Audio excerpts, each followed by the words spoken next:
Hello everyone, welcome back to our statistics series. पिछले module में हमने प्रोबेबिलिटी के बेसिक्स सीखे थे। आज हम एक और इम्पॉर्टेंट टॉपिक स्टार्ट करने वाले हैं जिसका use data science, machine learning, artificial intelligence और बिजनेस एनालिटिक्स में बहुत ज़्यादा होता है। और उस टॉपिक का नाम है प्रोबेबिलिटी डिस्ट्रीब्यूशन। प्रोबेबिलिटी हमें बताती है कि कोई इवेंट होने के चांसेस कितने हैं, लेकिन प्रोबेबिलिटी डिस्ट्रीब्यूशन हमें बताती है कि अलग अलग आउटकम्स की प्रोबेबिलिटी कैसे डिस्ट्रीब्यूट हुई है। इस मॉड्यूल में हम सीखेंगे random variables, discrete versus continuous variables, binomial distribution, Poisson distribution, normal distribution, standard normal distribution, Z score, central limit theory. तो चलिए शुरू करते हैं। सबसे पहले समझते हैं रैंडम वेरिएबल।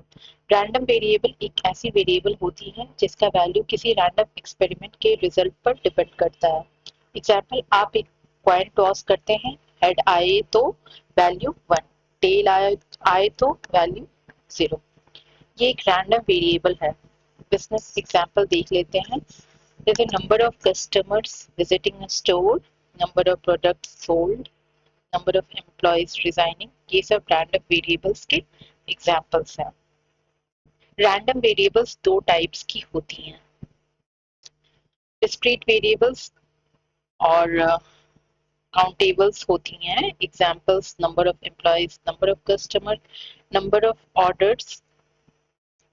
आप इन्हें काउंट कर सकते हैं। कंटिन्यूअस वेरिएबल्स किसी रेंज में कोई भी वैल्यू ले सकती हैं। Example salary, height, weight, revenue. इनमें डेसिमल्स भी आ सकते हैं। डेटा एनालिटिक्स में हमें दोनों टाइप्स के वेरिएबल्स के साथ काम करना पड़ता है। अब बात करते हैं बायनोमियल डिस्ट्रीब्यूशन की। बायनोमियल डिस्ट्रीब्यूशन तब यूज होता है जब फिक्स नंबर ऑफ ट्रायल्स हो, सिर्फ दो आउटकम्स हो, सक्सेस या फेलियर, हर ट्रायल इंडिपेंडेंट हो। एग्जाम्पल देख लेते हैं, एक कॉइन को 5 बार टॉस किया, एग्जैक्टली 3 हेड्स आने की प्रोबेबिलिटी क्या है। ये बायनोमियल डिस्ट्रीब्यूशन का प्रॉब्लम है। कुछ बिजनेस एग्जांपल्स जैसे कस्टमर प्रोडक्ट खरीदेगा या नहीं, एम्प्लॉय इंटरव्यू क्लियर करेगा या नहीं, प्रोडक्ट इफेक्टिव होगा या नहीं। मशीन लर्निंग में क्लासिफिकेशन प्रॉब्लम्स का फाउंडेशन भी इसी कॉन्सेप्ट पर बेस्ड है। पॉइजन डिस्ट्रीब्यूशन किसी फिक्स्ड इंटरवल में इवेंट्स कितनी बार ऑकर होंगे उसकी प्रोबेबिलिटी बताता है। एग्जांपल्स जैसे 1 घंटे में कितने कस्टमर कॉल्स आएंगे, एक वेबसाइट पर 1 मिनट में कितने विजिटर्स आएंगे, एक दिन में कितने डिफेक्ट्स मिलेंगे। यहाँ हम एग्जैक्ट टाइमिंग नहीं जानते, लेकिन एवरेज नंबर ऑफ इवेंट्स पता होता है।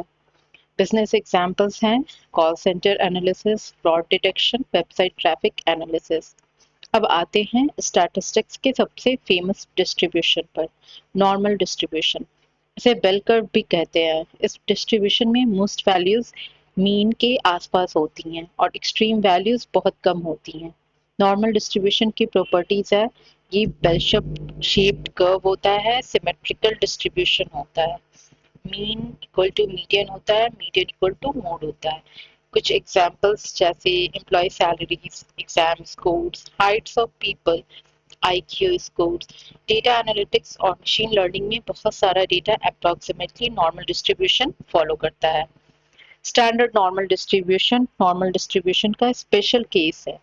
यहाँ mean equal to 0, standard deviation equal to 1। इस डिस्ट्रीब्यूशन का यूज प्रोबेबिलिटीज कैलकुलेट करने के लिए किया जाता है और इसी डिस्ट्रीब्यूशन की हेल्प से हम जेड स्कोर्स कैलकुलेट करते हैं। जेड स्कोर स्टैटिस्टिक्स और मशीन लर्निंग का बहुत इंपॉर्टेंट कॉन्सेप्ट है। जेड स्कोर बताता है कोई वैल्यू मीन से कितनी स्टैंडर्ड डेविएशंस दूर है। सपोज कंपनी की एवरेज सैलरी 50,000 है और किसी एम्प्लॉय की सैलरी जेड स्कोर +2 है, मतलब उस एम्प्लॉय की सैलरी एवरेज से 2 स्टैंडर्ड डेविएशंस ऊपर है। Interpretation, positive Z score, average above average, negative z score is below average। z score का यूज होता है आउटलायर डिटेक्शन में, स्टैंडर्डाइजेशन में, comparing performance, machine learning feature scaling. अब आते हैं स्टैटिस्टिक्स के सबसे इम्पोर्टेंट थ्योरम पर, सेंट्रल लिमिट थ्योरम यानी CLT।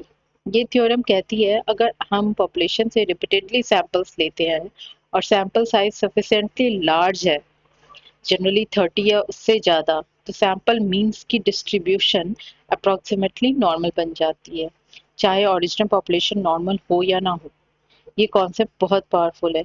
क्यों? क्योंकि hypothesis testing in confidence intervals, statistical inference सब सीएलटी पर डिपेंड करते हैं। डेटा साइंस और मशीन लर्निंग में भी सीएलटी की बहुत इंपॉर्टेंस है। बिजनेस एग्जांपल्स देखते हैं। सपोज एक कंपनी एनालाइज करना चाहती है कितने कस्टमर कॉल्स पर आवर आते हैं। ये पॉइजन डिस्ट्रीब्यूशन है। 10 कस्टमर्स में से कितने प्रोडक्ट खरीदेंगे, ये बायनोमियल डिस्ट्रीब्यूशन है।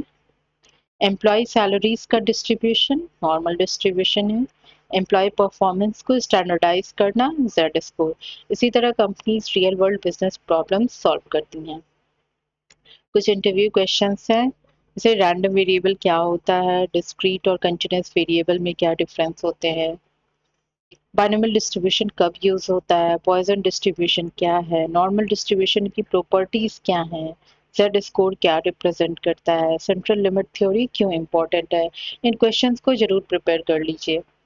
आज हमने सीखा रैंडम वेरिएबल्स है, रैंडम एक्सपेरिमेंट के आउटकम्स होते हैं, डिस्क्रीट वेरिएबल्स काउंटेबल वैल्यूज हैं, continuous variables measurable values है, binomial distribution सक्सेस और फेलियर एक्सपेरिमेंट्स बताता है, पॉइजन डिस्ट्रीब्यूशन इवेंट्स बताता है ओवर टाइम, नॉर्मल डिस्ट्रीब्यूशन जो कि बेल शेप्ड कर्व होता है, स्टैंडर्ड नॉर्मल डिस्ट्रीब्यूशन मीन 0 और स्टैंडर्ड डेविएशन 1 होता है, जेड स्कोर ये बताता है distance from mean, central limit theory sampling distribution becomes normal. तो प्रोबेबिलिटी डिस्ट्रीब्यूशन हमें डेटा को समझने, प्रेडिक्शंस करने और मशीन लर्निंग मॉडल्स बनाने में हेल्प करती हैं। ये कॉन्सेप्ट्स यूज होते हैं डेटा एनालिटिक्स में, एचआर एनालिटिक्स में, finance, artificial intelligence, machine learning, predictive analytics. अगर आप डेटा एनालिस्ट या डेटा साइंटिस्ट बनना चाहते हैं तो प्रोबेबिलिटी डिस्ट्रीब्यूशन को स्ट्रॉन्ग बनाना बहुत जरूरी है। तो प्रैक्टिस करते रहिए और मिलते हैं नेक्स्ट मॉड्यूल में। Happy learning and happy analysing. Thank you.